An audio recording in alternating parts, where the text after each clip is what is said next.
Assalamualaikum warahmatullahi wabarakatuh. Waalaikumsalam warahmatullahi wabarakatuh. Alhamdulillahi rabbil alamin. Wassalatu wassalamu ala asyrafil anbiya'i wal mursalin Sayyidina wa maulana Muhammadin wa ala alihi wa sahbihi ajma'in. Asyhadu an la ilaha illallahul malikul haqqul mubin wa asyhadu anna sayyidana wa nabiyyana Muhammadan abduhu wa rasuluhul karim wa ala alihi wa sahbihi ajma'in. Amma ba'd. Ila hadratin Nabil Mustafa Muhammadir Rasulullah sallallahu alaihi wasallam wa ala alihi wa sahbihi wa azwajihi wa dzurriyyatihi wa ahli baitihi syaulillahi lahumul fatihah.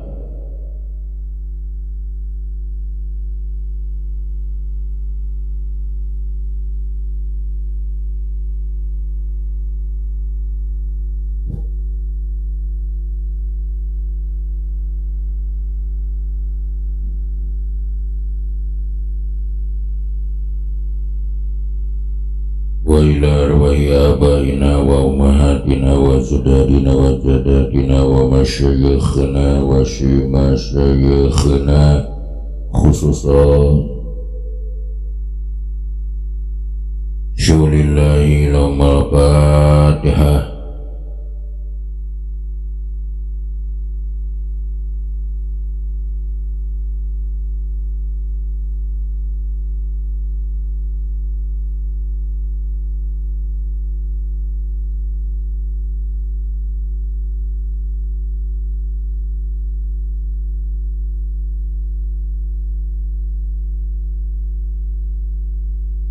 Wa ila muallifi hadal kitab bila hadratise radhiyallahu anhu wa usulihi wa furu'ihi wa masyayikhi wa ahli baitihi syaulillahi lahumul fatihah.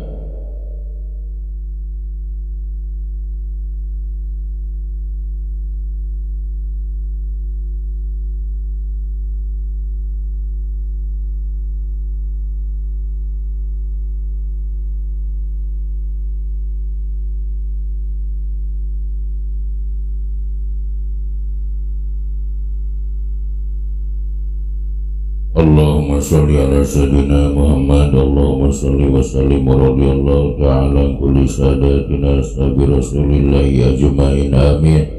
Alhamdulillahi rabbil alamin. Hamdan syakirin hamdan na'imin hamdan yuwafi ni'amahu wa yukafi mazidah. Ya Rabbana walakal hamdu kama yanbaghi li jalali wajhikal karim wa 'azimi sultanikal qadim. Allahumma salli ala sayyidina Muhammad salatan tunjina biha min jami'il ahwali wal afat wa taqdilana biha jami'al hajat wa tutahhiruna biha min jami'is sayyi'at wa tarfa'una biha indaka 'ala darajat wa tuballighuna biha aqsagayati min jami'il khairat fil hayati wa ba'da mamat. Innal ladina yubayyi'unaka innama yubayyi'una Allah yadullahi fawqa aydihim wa man nakasa fa innama yanqutu ala nafsihi wa man awfa bima hadanihi Allahu fasayutihi ajran 'azima. Allahumma ighfir lahum warhamhum wa'afihim wa'fu anhum waj'alil jannata mathwahum. Allahumma anjil bi qabrihim nuran wa rahmatan wa maghfiratan daimatan ila yaumil qiyamah. Allahumma ja'alil kuburahum radatan min riyadil jinan wa la taj'al kuburahum khubratan min khubari niran. Allahumma taqabbal wa usiya sawaba ma qaranahu minal Qur'anil azim ila hadratin Nabil Mustafa Muhammadur Rasulullah sallallahu alaihi wasallam wa ala alihi wa sahbihi ajma'in wa ila arwahi abaina wa ummahatina wa jadadina wa jadadina wa masyayikhina wa masyayikhina. Ya ayyuhan nafsul mutmainnah irji'i ila rabbika radiyatan mardiyah fadkhuli fi ibadi wadkhuli jannati mal abrar. Rabbana atina fid dunya hasanah wa fil akhirati hasanah wa qina adzabannar.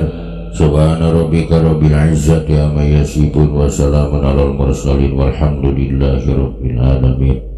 Nas'alukal ijabah bi barakati ummil Qur'an al-Fatihah.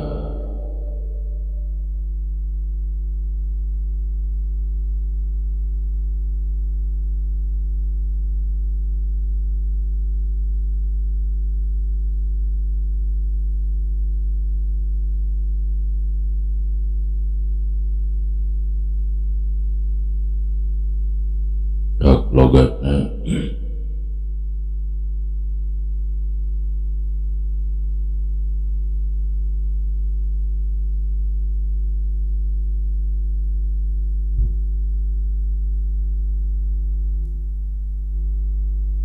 wal fikhu jeung ari fikih bil makna syar'i kalawan makna anu bangsa syara'.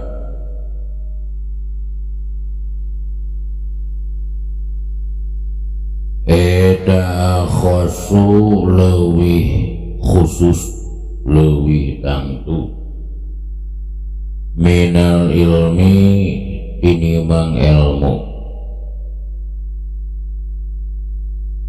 lisidkil ilmi karena nujuna ilmu binahwi kana ilmu nahwu wa ghairihi jeung liyana ilmu nahwu.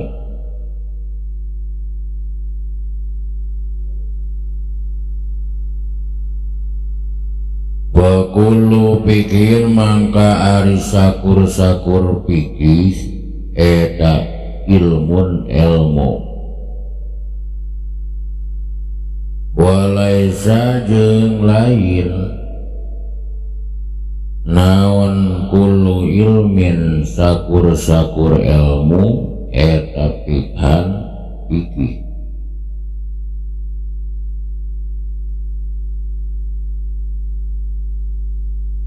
Wal ilmu jeung ari ngaran ilmu eta ma'rifatul ma'lumi nganyahokeun perkara maklum. Ae idrakuma tegesna nganyahokeunana perkara min sya'nihi tina kalakuanana ieu ma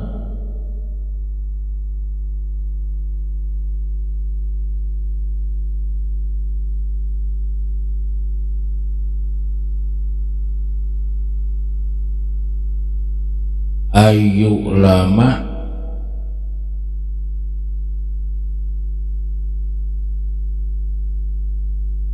misyanihi eta tetep tina kalakuanana itu ma ayu lama arien dikanyahokeunana itu ma.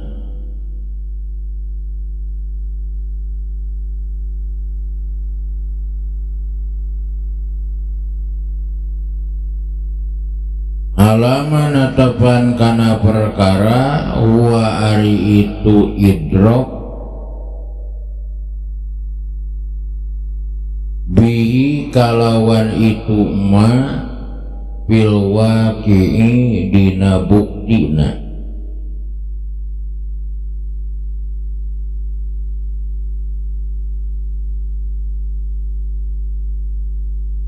Kaidraki insanin saperti nganyahokeunana insan manusia bi anahu kalawan sanyanyana insan eta hayawanun natikun hayawan anu sok ngomong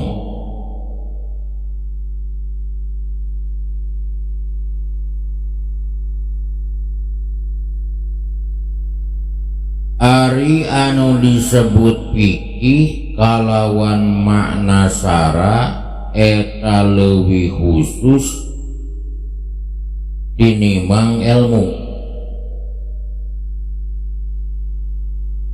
karena nujuna eta ilmu kana ilmu nahu jeung ilmu anu sejenna.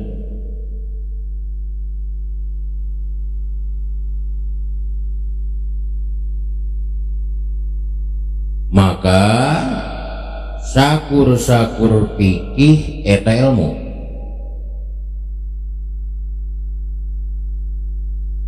jeung henteu sakur-sakur ilmu eta fikih. Wal ilmu jeung ari anu disebut ilmu eta nganyahokeun perkara anu maklum, tegesna nyaho kana perkara anu tingkahna sok dikanyahokeun.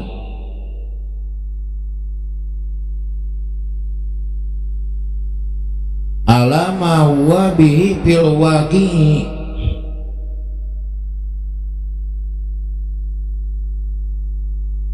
dur menerang kana sakumaha buktina.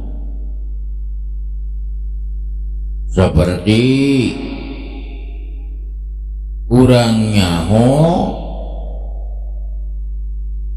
kana hartina insan yen sanyanyana insan teh eta hayawanun natik, hayawan nu bisa ngomong. Sabadana urang uningan kana penjelasan pirang-pirang hukum anu tujuh, aya anu disebut wajib, aya anu disebut sunat, aya anu disebut mubah, aya anu disebut haram, aya anu disebut makruh. Oge urang nganyahokeun makruh ge aya anu disebut makruh tahrim, aya anu disebut makruh tanjih. Oge urang uninga kana masalah sah, oge urang uninga kana masalah fasid atau batal. Maka dina palebah dieu musonib bade nakrifan kana masalah ilmu. Dina masalah nakrifan ilmu, ulama-ulama ikhtilaf, terusna beda paham. Daur sapali ilmu montong ditaripan, naon sabab babari euy. Jadi perkara anu babari entong sok ditaripan, sabab daripada bigil kehalusan, daripada bigil kagampangan, anggur bakal bigil kahisea elatna sabab babari deui. Model jalma bodas tong dibodas-bodas, sabab di mana jalma bodas dibodas-bodas maka bakal corok. Geus puguh bodas antem dibodas-bodas, ieu bodas teu perlu make naon bibi skincare alami we bisa dirangkau. sebab di mana bodas di bodas-bodas engke lain beuki bodas tapi bakal bijil corok. Saur sapali ulama ulah ditaripan masalah ilmu sabab banget hese pisah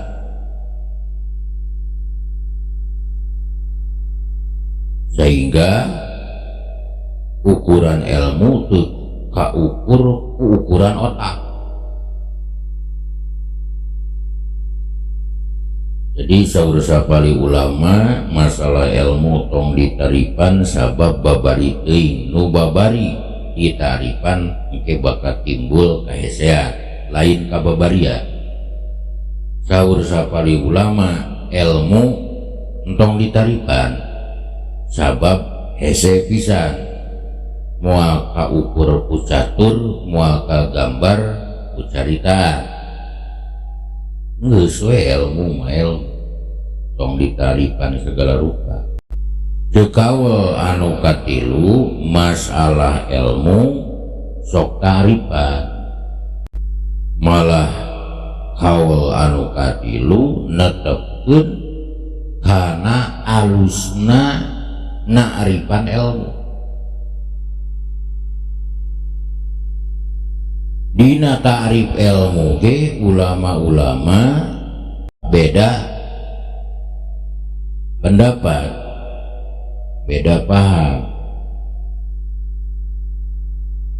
Ngan ta'rif anu didukung ku musannif pengarangna ieu kitab Waraqat anu disebut ilmu teh nyaeta ma'rifatul maklumi nyahona hate kana perkara maklum tegesna perkara anu biasa dikanyahokeun ala ma huwa bihi fil waqi tur akur jeung buktina sehingga pangartianana berubah-ubah. Jadi sakali deui nu disebut ilmu teh anu didukung ku musannif sabab saur sapali ulama alus keneh ditaripan daripada henteu ditaripan nyaeta ma'rifatul ma'lumi ala ma huwa bihi fil waqi'i nganyahokeunana hate kana hiji perkara anu maklum tegesna perkara anu biasa dikanyahokeun tur akur jeung buktina. Maka dina pangartianana nu ieu eta henteu robah-robah. Dina sahandakeun ilmu nyaeta pangarti anu kuat anu sok robah-robah anu sok disebut i'tiqad. Eta i'tiqad terkadang akur jeung buktina terkadang henteu akur jeung bukti. Jadi orang bisa ngabedakeun ari nu disebut ilmu mah nganyahokeunana hate kana perkara anu maklum tur akur jeung buktina jeung henteu rubuh robah eta ilmu. Dina sahandapeunana nganyahokeunana hate kana hiji perkara nganyahokeunana kuat ngan terkadang rubuh robah sabab mungkin akur jeung buktina mungkin henteu akur jeung buktina. Lamun akur jeung buktina sok disebut ma'rifat contoh urang nganyahokeun yen sanyana manusia eta hayawanun natik, nyata hiji hayawan anu ngabogaan kakuatan pemikiran anu dicirian ku bisa ngomong. Sekali deui warokot kita beleutik tapi isina luar biasa, nu dimuatna masalah ilmu usul fikih. Jadi sanajan kitabna leutik tapi luar biasa di maknaeuna. Contoh makalah anu neme masalah ilmu saur sapalih ulama entong dita'rifan sabab babari teuing,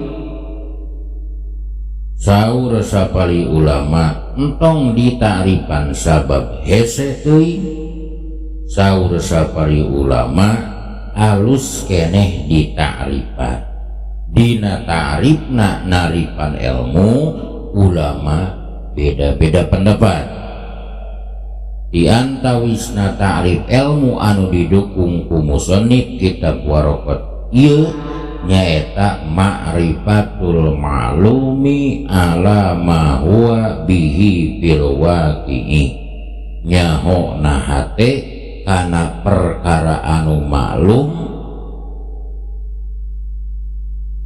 tur akur jengbuk tikna tur henteu rubuh robah. Lamun nganyahokeun kana hiji perkara tapi rubuh robah,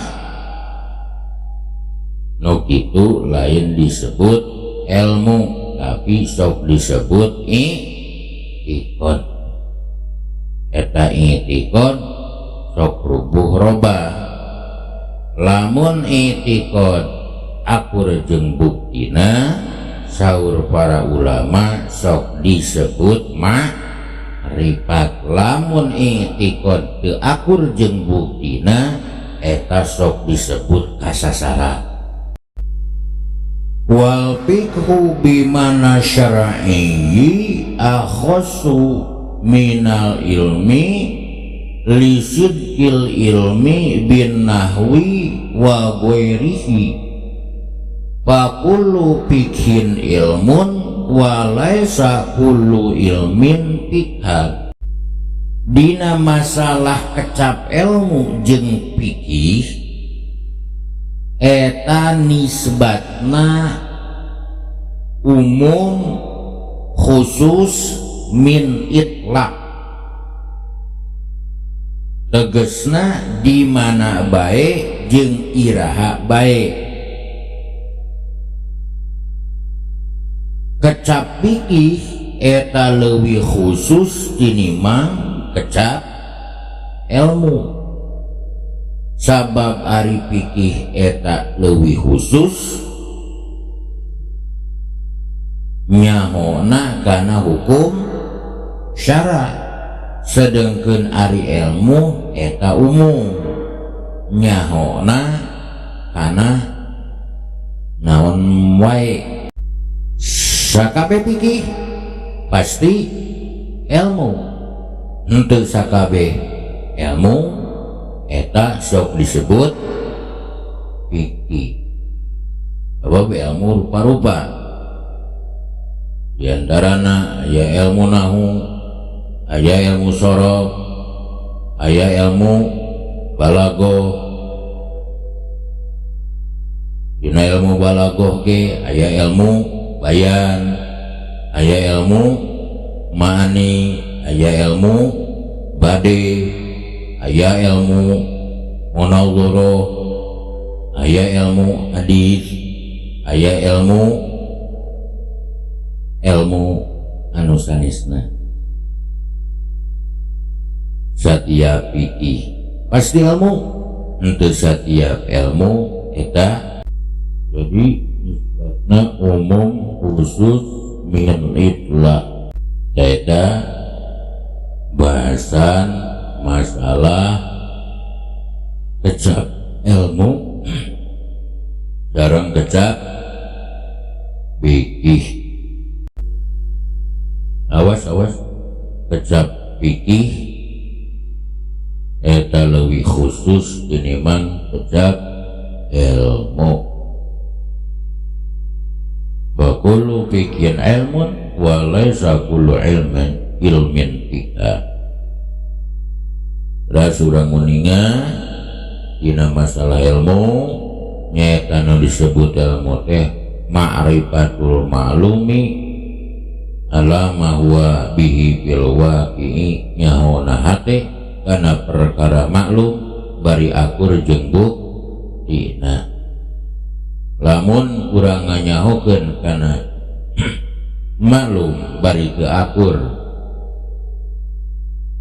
jeung buktina eta bagian tina i'tiqad. Jadi i'tiqad teh ma'rifatul ma'lum nganyahokeun perkara anu maklum mungkin akur jeung buktina berarti ma'rifat disebutna.